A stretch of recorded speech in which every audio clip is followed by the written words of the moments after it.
de la Journée internationale de la paix, commémorée le 21 septembre de chaque année par les Nations Unies.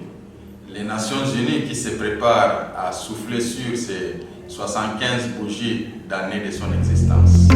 Ce thème met en évidence les efforts des pays et des gouvernements visant à promouvoir et stabiliser la paix dans toutes ses dimensions dans nos communautés.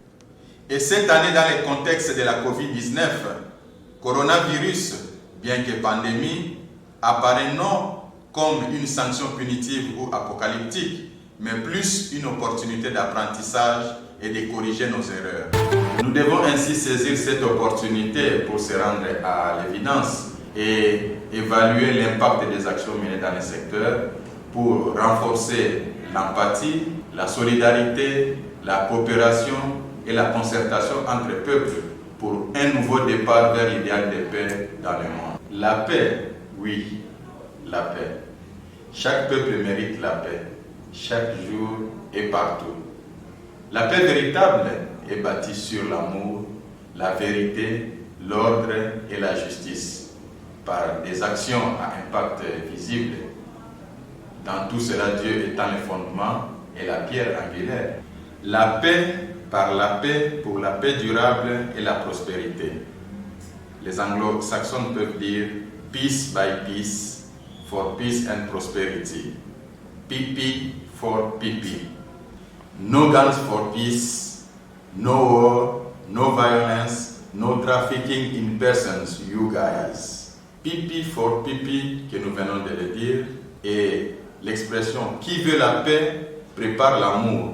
Telle est l'approche de la Fondation Benny-Venn Initiative, FBI en sigle, pour promouvoir la culture de paix, pour promouvoir la paix dans nos cœurs et dans nos esprits, dans nos communautés, en Afrique et dans le monde.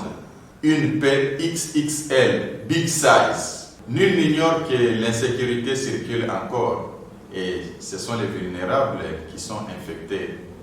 Et dans cette période de la pandémie à COVID-19, voici les mesures barrières à observer pour faire taire les conflits et promouvoir la paix. Concertez-vous fréquemment par les dialogues, intégrant les valeurs culturelles, ancestrales, spirituelles et sociales acceptables et unies dans la diversité. Observez la distanciation physique avec les armes de guerre. Comme nous l'avons dit plus haut, qui veut la paix prépare l'amour et non la guerre. Les concepts tels que No War, No Job, trilogie STP, sans table ronde pouvoir sont à bannir dans notre système.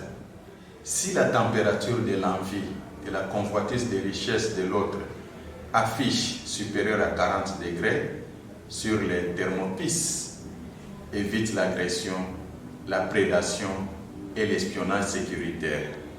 La diplomatie et la coopération sont les bienvenus.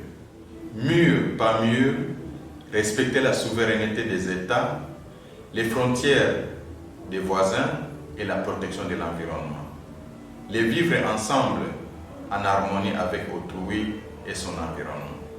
Et pour la République démocratique du Congo, soutenons les efforts du leadership actuel du pays pour la paix à l'est et nord-est de la RDC, ainsi que dans la région des Grands Lacs, intégrant les recommandations de l'accord cadre d'Addis Abeba avec son mécanisme national de suivi 11+4.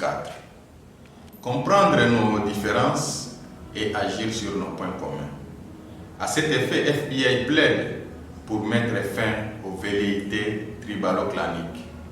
À cette ambiance de la tour de Babel institutionnelle que nous observons au quotidien, avec des polémiques entre institutions et forces politiques, une distraction du politique susceptible de nous éloigner de l'idéal de paix et planter les décors de la balkanisation que nous craignons tous. Tolérance et minimum de confiance. Faisons preuve de valeurs citoyennes et des qualités du leadership visionnaire qui pense à l'héritage et aux valeurs alléguées aux générations futures. Car demain, c'est aujourd'hui. La RDC doit s'organiser à travailler ensemble pour construire avec intelligence supérieure, une vision commune autour d'un programme du gouvernement, en y associant les réflexions d'autres experts et les avis des partenaires techniques qui permettent d'adopter des réponses appropriées aux problèmes et menaces urgentes d'insécurité dans cette partie de la République, avec une politique nationale de sécurité, les vrais Nord. Et pour développer une vision nouvelle et commune, une pensée congolaise autour du programme de paix et sécurité dans la région des Grands Lacs, les besoins d'une certaine coalition spirituelle s'avèrent indispensables. Unité des cœurs et des esprits, intégrant l'intérêt général dans les processus. Aux jeunes de la République démocratique du Congo, un message particulier. Aujourd'hui, l'état des droits qui prône le leadership de notre pays implique et impose une culture de paix et de travail dans un environnement durable.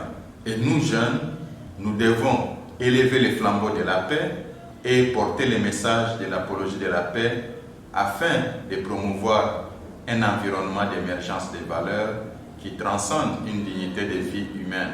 En lieu de se faire activiste dans les groupes armés, mieux vaut se faire enrôler dans l'armée nationale pour défendre la patrie. Et dans l'état des droits, les citoyens vivra par la loi. Une mise à jour du logiciel mental s'impose. J'espère que vous serez d'accord avec moi, celui ou celle qui ne pense qu'aux élections futures, utilisant les maintien de l'insécurité comme mode opératoire, est en train de trahir le Congo. Moi, j'ai choisi la paix. Je ne trahirai pas. Et toi?